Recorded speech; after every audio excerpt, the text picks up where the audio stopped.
वंदे मातरम भैया बहनों। आज हम कारक प्रकरण में पंचमी विभक्ति का अध्ययन करेंगे। पंचमी विभक्ति ध्रुवम पाए अपादानम। पंचमी विभक्ति का अर्थ है अपादान कारक। अपादान कारक में कौन सी विभक्ति है? पंचमी विभक्ति। इसका अर्थ होता है कि किसी से कोई वस्तु पृथक होना या अलग होना, वहां पे अपादान कारक होता है, अर्थात अपादान संज्ञा होती है। तो इसके बारे में लिख लेते हैं। किसी से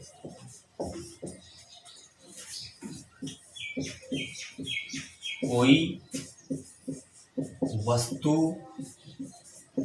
अलग होना, वहां अपादान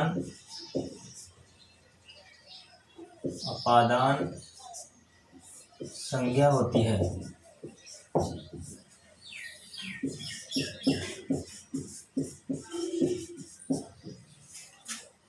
जैसे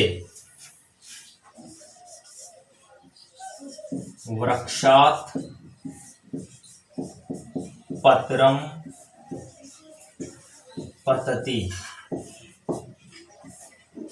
पेड़ से पत्ता गिरता है, अर्थात पत्ता पेड़ से अलग हो गया, तो वृक्षात् पत्रम पत्ती।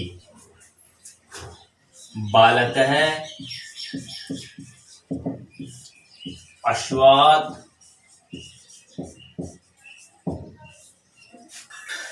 पत्ती। बालक घोड़े से गिरता है। तो इन दोनों वाक्य में कोई ना कोई वस्तु किसी से अलग हो रही है। जैसे पेड़ से पत्ता अलग हो रहा है और घोड़े से बालक अलग हो रहा है, तो इन दोनों में कौन सी विभक्ति हो गई? रेखांकित पद में पंचमी विभक्ति हो गई।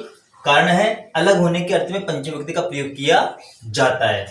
अब इसी में ही और भी शब्द है जिनमें पंचमी विभक्ति का प्रयोग किया जाता है, उनके बारे में लिख लेते हैं। भित्रार्थानाम भय हेतु।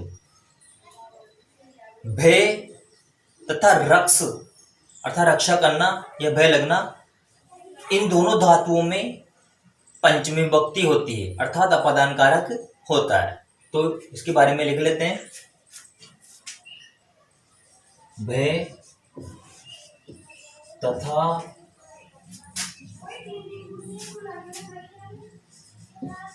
रक्ष अर्थ वाली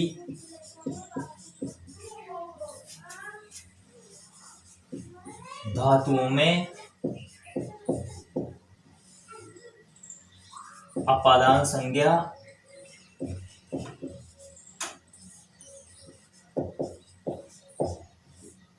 अर्थात पंचमी विभक्ति होती है।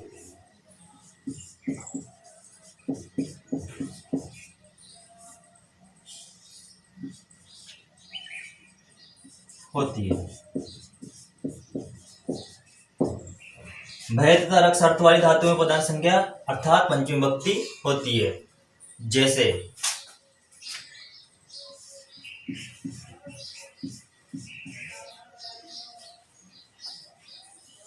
बालक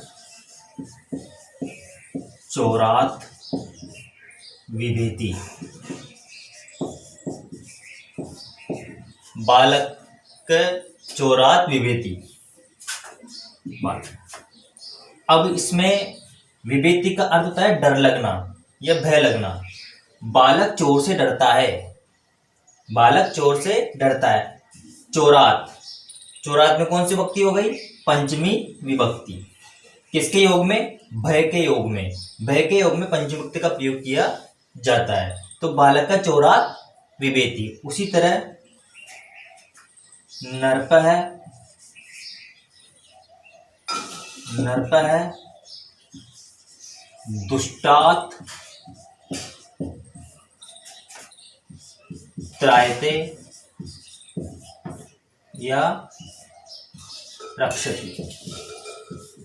त्रायते का अर्थ भी रक्षा करना होता है, रक्षति का अर्थ भी रक्षा करना होता है। राजा दुष्टों से रक्षा करता है।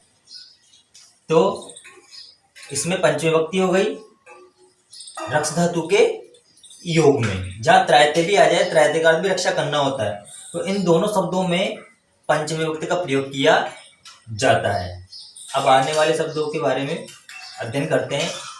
आप इसको अपनी उत्तर पुस्तिका में उतारते जाओ और समझते जाओ। जनिकत्र प्रकृति है, इसमें जन यानी उत्पन्न होना, उत्पन्न होने के अर्थ में, अर्थात जन का अर्थ क्या होता है? उत्पन्न होना के अर्थ में पंचमी विभक्ति होती है, अर्थात अपदान संज्ञा होती है। तो इसके बारे में लिख लेते हैं। जन उत्पन्न होना, ब्रैकेट में लिख लेते हैं उत्पन्न होना।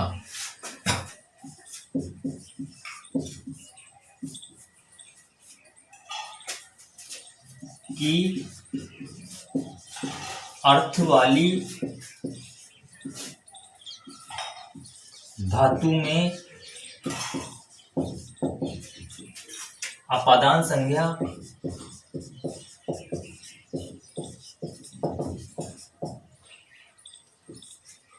अर्थ वाली धातु में अपादान संज्ञा अर्थात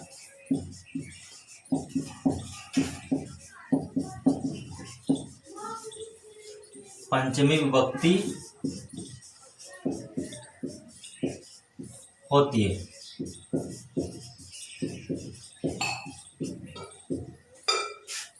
जन उत्पन्न होना की अर्थ वाली धातु में प्रधान संज्ञा होती है, अर्थात पंचमी विभक्ति होती है। जैसे गोमयात वृश्चिक जायते,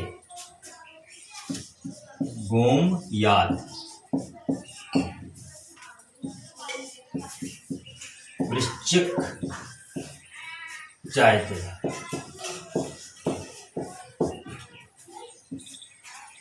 गोमयात वृश्चिक जायते, इसका अर्थ होता है गोबर में बिच्छू उत्पन्न होते हैं। गोबर में बिच्छू उत्पन्न होते हैं। गोमयात, इसमें पंचमी विभक्ति है, जन धातु के योग में पंचमी विभक्ति का प्रयोग किया जाता है। अब जैसे कामात क्रोधः जायते, कामात क्रोधः जायते, काम से क्रोध उत्पन्न होता है। इन जन धातु में ऐसा ये वाक्य आ जाए जिसमें जायते या उत्पन्न होना उसके बारे में आ जाए, वहां पर पंचमी विभक्ति का प्रयोग किया जाता है। आपको वाक्य के बनाने की आवश्यकता नहीं, वाक्य पहले से बना आएगा, खाली जिस शब्द पे रेखांकित हो उसमें विभक्ति पूछेगा, कारण पूछेगा, तो वहां पे आपको विभक्ति और कारण लिखना है। अब आगे के बारे में अध्ययन करते हैं। ये वाले शब्द है रित, रित का अर्थ है बिना। प्रकृति, प्रकृति का अर्थ है से लेकर, बही बाहर, पूर्वम पहले आदि शब्दों में पंचमी विभक्ति का प्रयोग किया जाता है। जैसे वाक्य है ज्ञानात रीते मुक्ति न भवति, ज्ञान के बिना मुक्ति नहीं होती है। रेखांकित पद में पंचमी विभक्ति है ऋत धातु के योग में। स बाल्यकालात् प्रकृति अद्धावधि अत्रयो पठति, स वह बचपन से ही, बचपन से लेकर, वह बचपन से लेकर आज तक यही पढ़ता है। बाल्यकालात् पंचमी विभक्ति प्रकृति के योग में पंचमी विभक्ति का प्रयोग किया जाता है। छात्रा विद्यालयात् बहि गच्छति, छात्र विद्यालय के बाहर जाता है। छात्र विद्यालय के बाहर जाता है। विद्यालयात् पंचमी विभक्ति, बहि के योग में पंचमी विभक्ति का प्रयोग किया जाता है। विद्यालय गमनात् पूर्वम गृह कार्य कुरु, विद्यालय जाने से पहले गृह कार्य करो। विद्यालय गमनात् पंचमी विभक्ति पूर्वम के योग में, पूर्वम का अर्थ पहले।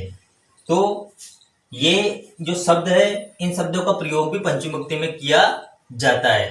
अब षष्ठी विभक्ति के बारे में अध्ययन करेंगे। आप इसको उत्तर पुस्तिका में उतार लो।